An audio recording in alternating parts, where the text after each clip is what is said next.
दोस्तों स्वागत है आपके अपने चैनल सिविल साइट विजिट में। गाइस आज का वीडियो होने वाला है काफ़ी इंटरेस्टिंग, क्योंकि आज जो मैं आपको बताऊंगा वो आपके लाखों रुपए बचा सकता है। आज मैं बताऊंगा कि एक 8 ऐसी टिप्स जिससे आपकी घर की कंस्ट्रक्शन की कॉस्ट कम हो सकती है और काफ़ी ज़्यादा पैसा आप बचा सकते हो अपना घर बनाने के दौरान। कुछ ऐसी 8 टिप्स हैं जो बेसिक चीज़ें हैं, लेकिन आपको पता होंगी तो आप इजीली घर बनाते समय काफ़ी पैसा बचा सकते हो। तो सबसे पहले जो मैं स्टार्ट करूंगा वो यहीं से आपको दिख जाएगी। देखो जो फ्रेम है, जो डोर के फ्रेम है या विंडो के फ्रेम है, वो हमेशा क्या करना है, आपको MS के फ्रेम बनाने हैं, मतलब माइल्ड स्टील यूज़ करना है। सबसे ज़्यादा खर्चा होता है अगर आप वुडन फ्रेम यूज़ करोगे विंडोज़ में या डोर में। सामने आप विंडो देख रहे हो वो MS फ्रेम की है। अगर आप ये यूज़ करते हो वुडन तो आपके 50% पैसे ज़्यादा लगेंगे as compare to MS frame. मतलब अगर MS फ्रेम के यूज़ करोगे तो 50% खर्चा आपका कम होगा। अगर आपके 2 लाख रुपए लग रहे हैं उसमें वुडन फ्रेम में, अगर आप MS फ्रेम यूज़ करते हो तो आपका खर्चा 1 लाख रुपया हो जाएगा। मतलब एक सिंपल टिप है जिससे आप पैसा बचा सकते हो। ये हो गई एक। रेड ब्रिक यूज़ करने में मतलब कोई हर्ज नहीं है, लेकिन जो खर्चा पड़ता है रेड ब्रिक में वो ज़्यादा पड़ता है as compare to fly ash brick. अगर हम फ्लाई ऐश ब्रिक यूज़ करते हैं घर बनाने में तो हमारा खर्चा कम होगा, क्योंकि फ्लाई ऐश ब्रिक जो रहती है उसका रेट कम है as compare to red brick. जो आप सामने देख रहे हो लाल ब्रिक है, वो फ्लाई ऐश ब्रिक थोड़ी ऐसे चॉकलेट कलर की होती है। अगर आपको फ्लाई ऐश ब्रिक वहाँ अवेलेबल नहीं है तो आप AC ब्लॉक यूज़ कर सकते हो। AC ब्लॉक भी एक अल्टरनेट है फ्लाई ऐश ब्रिक का। मतलब अगर फ्लाई ऐश ब्रिक नहीं मिलती है तो AC ब्लॉक यूज़ करो और आप इसमें भी पैसा बचा सकते हो। मतलब उसमें क्या होगा, आपकी एक तो लेबर कॉस्ट बचेगी। अभी मैं इसका थ्योरेटिकल पार्ट स्टार्ट करता हूँ, उसमें आपको अच्छे से बताता हूँ। देखो ये जो पहले मैंने बताया वुडन विंडो फ्रेम अगर आप यूज करते हैं तो हमारा खर्चा ज्यादा लगेगा, अगर MS के फ्रेम यूज करते हैं तो खर्चा कम लगेगा। ये हो गया। आगे मैं काफी इंटरेस्टिंग बताने वाला हूं, पूरी वीडियो देखना, काफी नॉलेज आपको मिलेगा। दूसरा चीज जो मैंने बताई वो थी फ्लाई ऐश यूज करेंगे और रेड ब्रिक्स हम यूज नहीं करेंगे। एक तो MS फ्रेम में हमारा खर्चा बच गया, मतलब 50% हमारा इसमें बच जाएगा। अगर 2 लाख लगेगा तो 1 लाख लगेगा।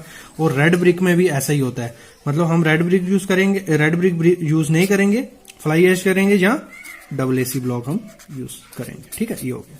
नेक्स्ट जो आया वो काफी इंपॉर्टेंट चीज है, ये ही है जो आपका घर का टोटल बजट डिसाइड करता है, वो है चूज सिंपल डिजाइन ड्राइंग।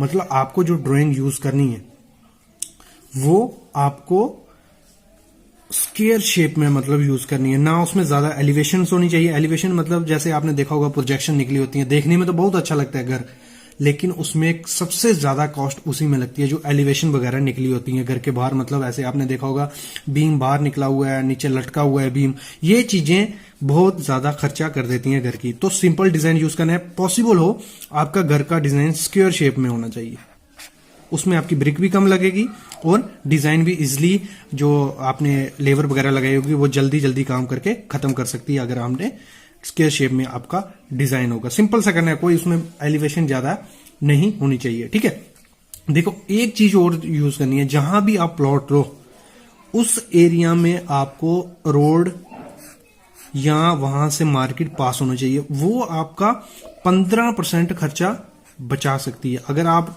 वहां आप प्लॉट लेते हो जहां रोड नहीं है, वहां आपके कंस्ट्रक्शन कॉस्ट 15% बढ़ जाएगी। अगर आपका 10 लाख लग रहा होगा वहां आपका 12 लाख तक खर्चा पहुंच सकता है। ये चीज भी आपको ध्यान देनी है। तो हमेशा कहां प्लॉट लेना है, जहां आपको रोड वगैरह इजिली अवेलेबल हो। दूसरी चीज क्या देखनी है, जो भी आप जहां आप प्लॉट लो वहां देखना है वो लैंड फार्मिंग लैंड तो नहीं है, जहां वहां फिलिंग तो नहीं की है, जोन 6 की सॉइल तो नहीं अवेलेबल है वहां। ये चीज आपको देखनी है। अगर मतलब वहां अगर फिलिंग की होगी, वहां कहीं से मिट्टी लाके डाली होगी या वहां पे खेती की जाती है, तो आपको फाउंडेशन काफी ज्यादा गहरी करनी पड़ेगी। मतलब फाउंडेशन गहरी करनी पड़ेगी, उससे आपका एक्सक्वेशन का खर्चा होगा, फिर उसमें फुटिंग भी वैसी देनी पड़ेगी। फिर क्योंकि हमारा जो घर बनता है वो जोन 4 या 3 में ही बनाना चाहिए कि आपकी बाद में दीवारों में क्रैक ना आए या नीचे मकान बैठे नहीं।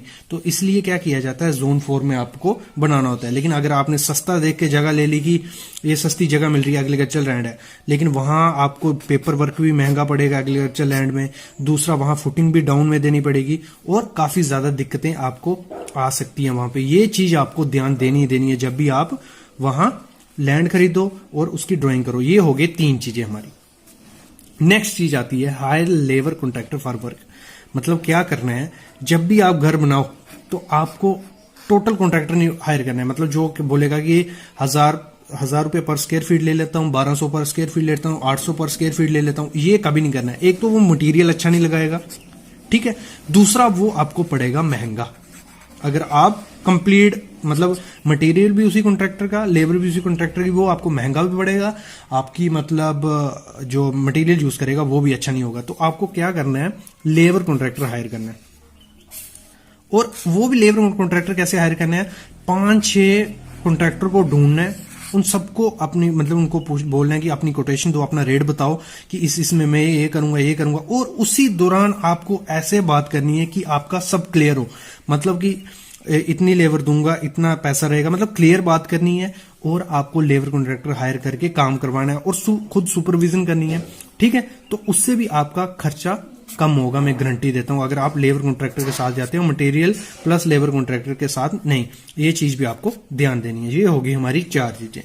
अभी आते हैं हम by material from local vendor. क्या करना है, जो मटेरियल आपको लेना है वो लेना है लोकल वेंडर से, मतलब जो आपके एरिया में अवेलेबल है वहां से। ये नहीं कि आप रहते हो इस एरिया में और मटेरियल लो आप 60 किलोमीटर दूर, तो उससे क्या होगा, आपके ट्रांसपोर्टेशन का खर्चा पड़ेगा। और ऐसे पॉसिबल करना है कि ये नहीं है कि अच्छी कंपनी का मटेरियल लगा के ये आपका घर अच्छा बनेगा या उसकी लाइफ ज्यादा होगी। जो नया मटेरियल रहता है मार्केट में, अच्छा मटेरियल, आपको पहले चेक कर लेना है। आपके कोई घर, किसी फ्रेंड का घर बना है या किसी रिलेटिव का, तो उसने अगर वो मटेरियल यूज किया, उसकी लाइफ स्पैन देख लेनी है, ये चीजें देख लेनी है। वही मटेरियल आपको मार्केट से खरीद लेना है। ये नहीं है कि अच्छी कंपनी होगी तो उसका अच्छा मटेरियल चलेगा। जैगुआर वगैरह ये इनका भी मटेरियल इतना अच्छा नहीं है, कुछ लाइफ टाइम के बाद वो भी खराब हो जाता है। तो आप लोकल वेंडर से लोगे तो वो खर्चा भी आपका बचेगा, कोई दिक्कत नहीं है लोकल वेंडर से सामान लेने में, ठीक है। ये हो गई हमारी 5 चीजें। नेक्स्ट है टू कंस्ट्रक्ट वॉल। क्या करना है, जब आप घर बना रहे हो, ठीक है, ये घर आ गया हमारा,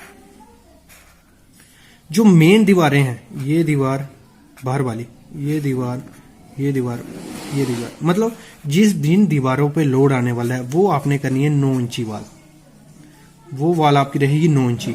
और जो अंदर की वॉल्स रहेंगी वो रखनी है हमेशा पार्टीशन 4 इंच की वॉल, जो भी 5 इंच की वॉल जैसे भी वो बनती है, वो छोटी वॉल रखनी है जिसपे मतलब लोड आने वाला है। जहां जो मेन दीवारें हैं वो रखनी है आपको 9 इंची और बाकी रखनी है 4 इंची। तो इससे भी आपका काफी खर्चा बच जाएगा, मैं गारंटी देता हूं। कई घरों में क्या किया जाता है, सब 9 इंची वाले दे देती हैं, 9 इंची, तो उसमें आपका खर्चा बढ़ जाता है। ये चीज भी आपको ध्यान देनी है। अगर एक चीज और ध्यान देनी है, अगर आपको बनानी है सिंगल स्टोरी, मतलब अगर फ्यूचर में प्लान भी नहीं है, तो लोड बेरिंग के साथ जाओ, लोड बेरिंग स्ट्रक्चर बनाओ।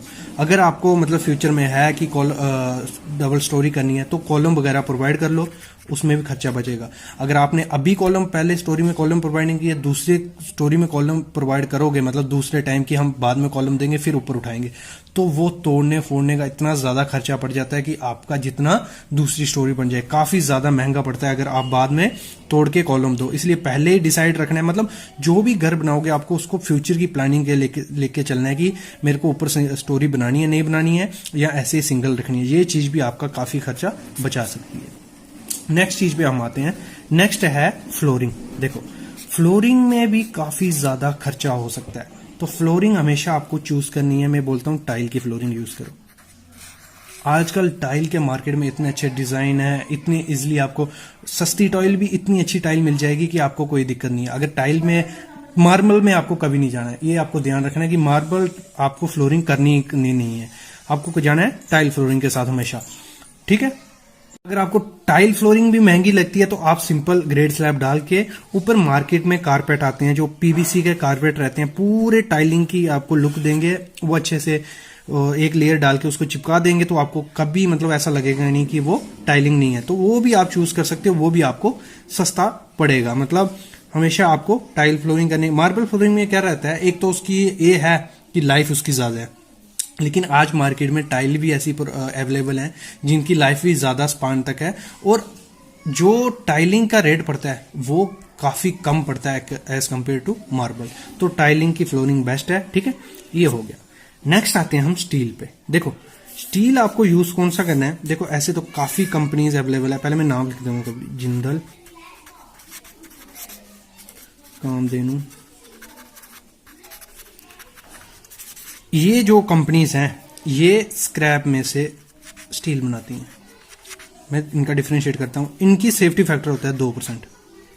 और जो बड़ी मतलब जो टाटा हो गई ये वगैरह बड़ी कंपनीज हैं जो ये बनाती हैं और से मतलब अच्छा कोई स्क्रैप यूज नहीं करती, तो इनका सेफ्टी फैक्टर रहता है 5%। देखो जो डिजाइनर कहेंगे कि आपको 5 सेफ्टी फैक्टर 5% लेके चलने लगिए, लेकिन वो जरूरी है। कमर्शियल बिल्डिंग है, यहाँ आप घर बना रहे हो, यहाँ 2% भी सेफ्टी फैक्टर होगा तो कोई दिक्कत नहीं है। तो हमेशा आपको जो स्टील यूज करना है वो अवेलेबल करना है। जो लोकल बेंडर होंगे ना, जिंदल, कामधेनु, ये जो बेंडर्स, यहाँ से आपको स्क्रैप में से बना हुआ स्टील मिल जाएगा। अच्छा स्टील होता है, कोई दिक्कत नहीं है। FE 500 ले लो आप, ST TMT। तो ये स्टील आपने यूज लिया अगर इस कंपनी का, तो आपका काफी खर्चा बच जाएगा। इसमें भी देखो पता कितना, कोई 20% का फर्क पड़ जाता है अगर आप ये टाटा वगैरह, टिस्कॉन, सेल वगैरह का स्टील लेते हो, या जिंदल, कामधेनु का मिल जाता है मार्केट में, तो ये काफी सस्ता पड़ेगा। तो इसमें 2% सेफ्टी फैक्टर होता है, काफी ज्यादा होता है, कोई दिक्कत नहीं आएगी। ठीक है, देखो ये चीजें होती छोटी छोटी हैं, लेकिन अगर आप इन्हीं को फॉलो अप लेगो तो काफी पैसा बचता है यार इसमें। क्योंकि मेन जो हमारा कंस्ट्रक्शन कॉस्ट जाता है 75% हमारा कंस्ट्रक्शन मटेरियल पे जाता है, और लेबर का हमारा 25% रहता है। तो ये चीजें आपको ध्यान दो, आपका घर का खर्चा काफी डिक्रीज हो जाएगा, और एक क्वालिटी के साथ कोई कॉम्प्रोमाइज नहीं हो रहा है। बस कुछ चीजें ध्यान देनी पड़ती हैं। अभी मैं अलविदा लेता हूं, लेकिन प्लीज चैनल को सब्सक्राइब